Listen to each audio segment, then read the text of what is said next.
Vanakkam. Hello friends. We have been seeing the evolution of the iconography of the dancing Shiva through the dynasties of the Guptas, the Nagas, the Chalukyas, the Pallavas, the Vakatakas and the Vishnukundins.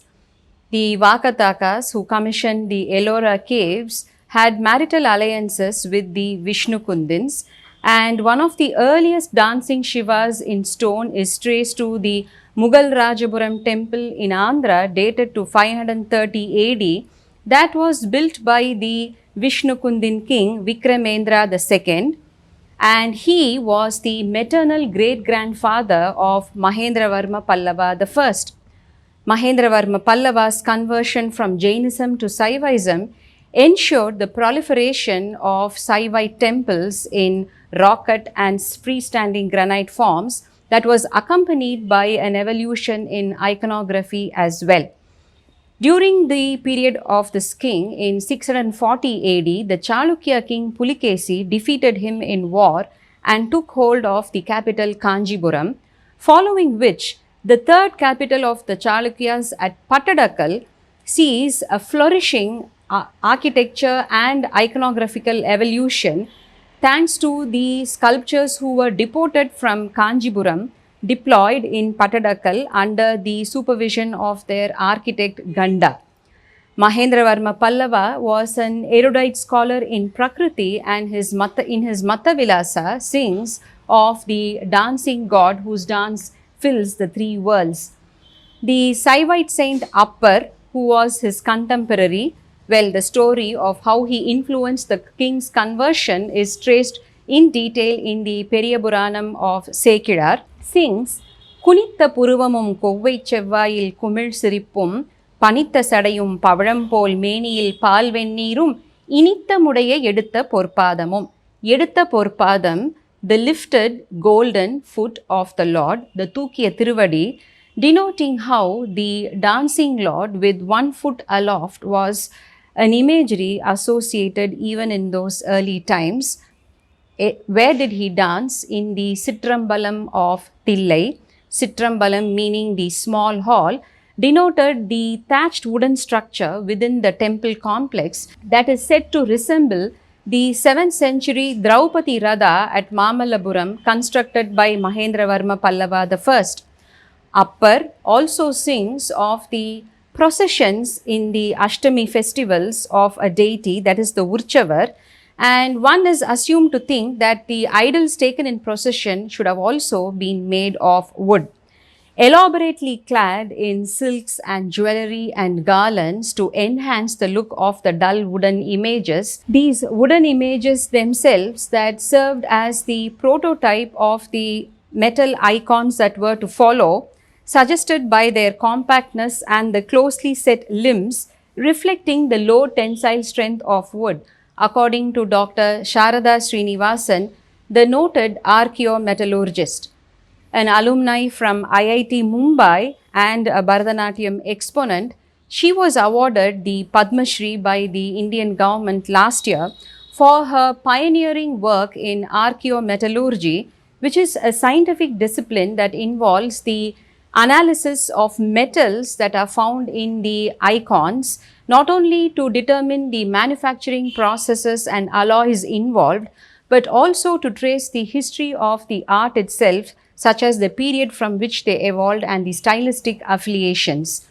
By undertaking an archaeometallurgical fingerprinting exercise of over 130 select South Indian bronzes from the Government Museum at Chennai and the Victoria Albert Museum at London, Dr. Sarada Srinivasan has been able to establish that the metal icons of the dancing Nadaraja indeed were initiated during the Pallava rule, and two of the icons earlier dated to Chola have now been established as belonging to the Pallavas based on the stylistic affiliations, one being the dancing lord at the Chennai Museum, which she has dated to Parameswara Varma Pallava I, who ruled around 645 AD, and this is correlated by the King's Kuram plates where the metal icons are mentioned. Yet another interesting Nadaraja is the one from Kunniyur that was earlier dated as 10th century Chola by the noted archaeologist Dr. R. Nagasamy,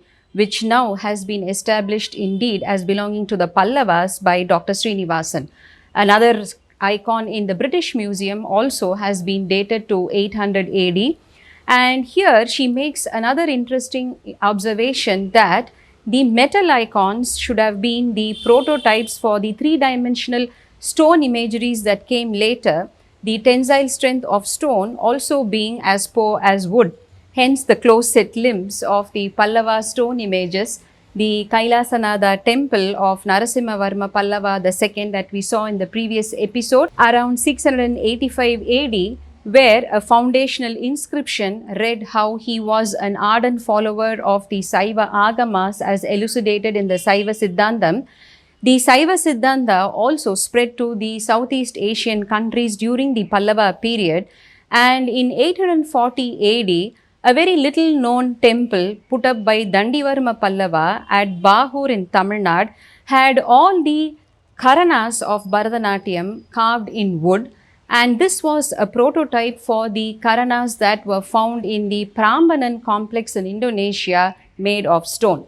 We also saw about the earliest dancing Nadaraja on a stone pilaster, the Tunandavan at Siyamangalam, which of course in Sanskrit is known as Stambeshwara, in the Bhujanga Trasita pose, which is the 24th of the 108 Karanas, a technical name which literally translates to frightened by snake pose. That is, the dancer looks at a snake and in fright raises the left leg, which of course cannot be associated with the raised foot of the dancing Lord himself. The great Saivite saint Sundarar, who is attested to the 8th century AD, sings about the Lord in Thillai.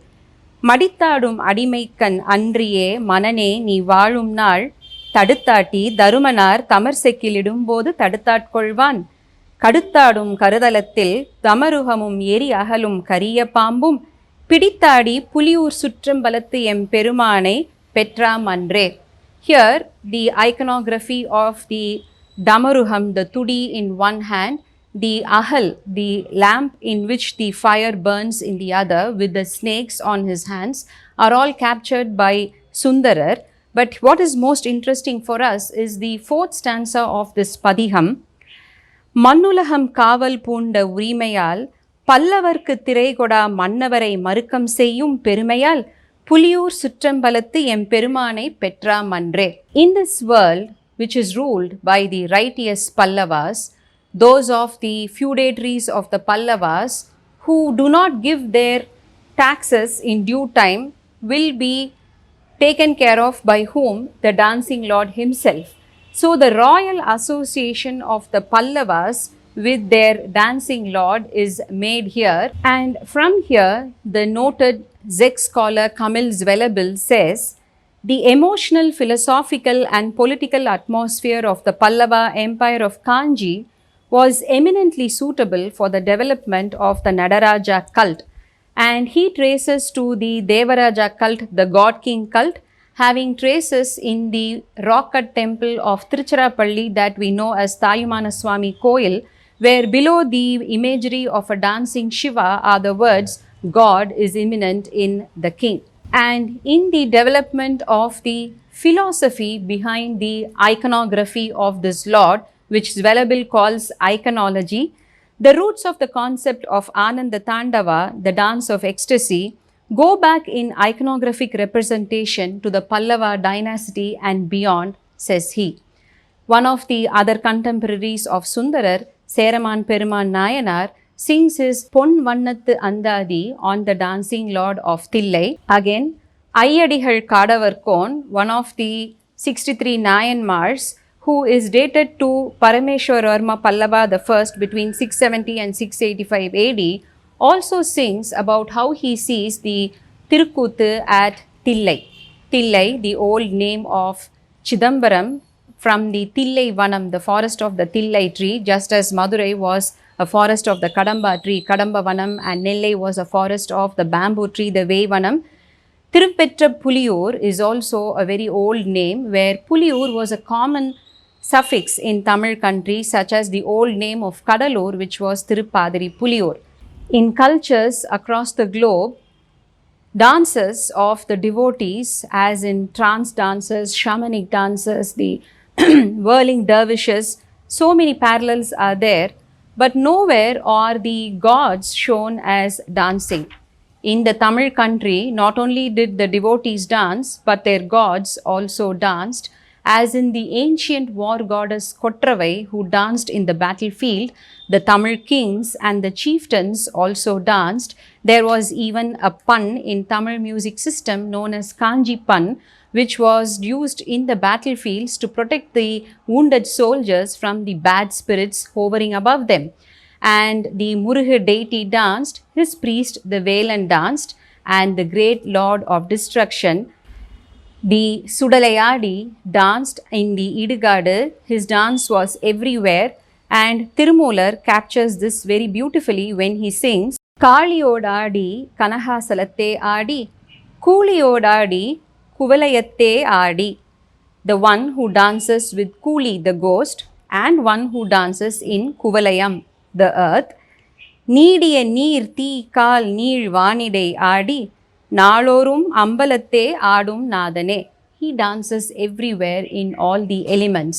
Here, the antiquity of the dancing god in Tamil psyche is traced by Zwelabel from the Sangam literary works to the post-Sangam literary works to the Bhakti literature. Two of the great saints, Manikavasahar and Tirumular, whose time periods are subject to a lot of controversy. Manikavasahar gets dated anywhere between the 4th to 9th century AD, and Tirumular between the 5th to the 11th century AD.